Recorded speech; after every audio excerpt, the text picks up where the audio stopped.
Hello everyone, আসসালামু আলাইকুম। আশা করি সবাই ভালো আছেন।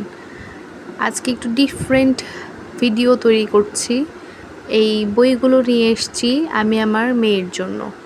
এই তো পাখির, মাছ, তারপরে ফুল, সবজি যা যা পেয়েছি বাজারে সেগুলো নিয়ে আসছি। আর এই যে এগুলো হচ্ছে পাজেল গেম, সবগুলোই এগুলো নিয়ে এসেছি।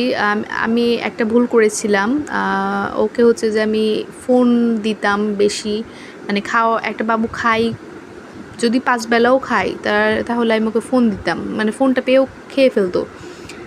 এর জন্য আর চুপ থাকতো, এই জন্য আমি বুঝতে পারি নাই যে হচ্ছে যে ওর কোনো সমস্যা হতে পারে এ থেকে।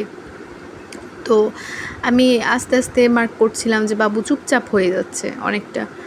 তো আমি এগুলো ইয়াগুলোর অ্যাক্টিভিটির জন্য এইগুলো নিয়ে এসেছি। তো ওর সাথে আমি একটু একটু এখন প্রায় খেলি এগুলো দিয়ে। তো এখন একটু একটু ইমপ্রুভ করবে বাবু, হয়তো করবে, এখন কিছু কিছু করছে, ইমপ্রুভমেন্ট দেখছি। আর ও এখনও অ্যাডিক্টেড হয়ে যায়নি ফোনে। তো আমরা কিছু কিছু মায়েরা আছে যারা স্ক্রিন টাইম বলতে শুধুমাত্র ফোনের স্ক্রিনই বুঝি। আসলে স্ক্রিন টাইম বলতে শুধু ফোনের স্ক্রিন না, টিভিটাও বোঝায়। অনেকে আছে ফোন দেয় না বাবুকে কিন্তু টিভিও দেয়। এই টিভিটাও অ্যাভয়েড করে চলতে হবে। বাচ্চাদের সাথে একদম ভাবে সামনাসামনি খেলাধুলা করতে হবে, বা বাচ্চাদেরকে নিয়ে ঘুরতে যাওয়া, বাচ্চাদের সাথে বেশি বেশি কথা বলা, এগুলো হচ্ছে ওদের অ্যাক্টিভিটির জন্য অনেক ভালো।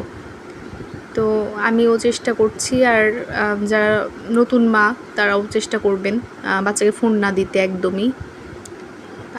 আমি ফার্স্টে ভেবেছিলাম যে ও মনে হয় ফোন ছাড়া খাওয়া দাওয়া করবে না বা এরকম কোনো কিছু, তো না, আলহামদুলিল্লাহ ও অনেকটাই ভালো আছে, খাওয়া দাওয়া করে সব কিছু। কিন্তু আমার বাবুটা একটু শান্ত প্রকৃতির বেশি, এই জন্য ওর সাথে আমি এরকমভাবে টাইম স্পেন্ড করি, ওকে বই দেখাই, ওকে ওর সাথে এমনি খেলি, অনেক কথা বলি।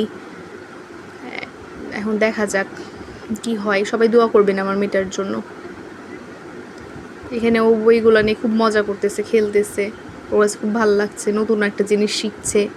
আর এই পাজেল গেমগুলো দিয়ে ও খেলছিল ওইভাবে, কিন্তু ও মিলাতে পারছিল না, কিন্তু খেলছিল। ছোট মানুষ এখন তো ওইভাবে মিলাতে পারবে না, খেলতে খেলতে শিখবে। তো সবাই দোয়া করবেন আমাদের জন্য। আল্লাহ হাফেজ।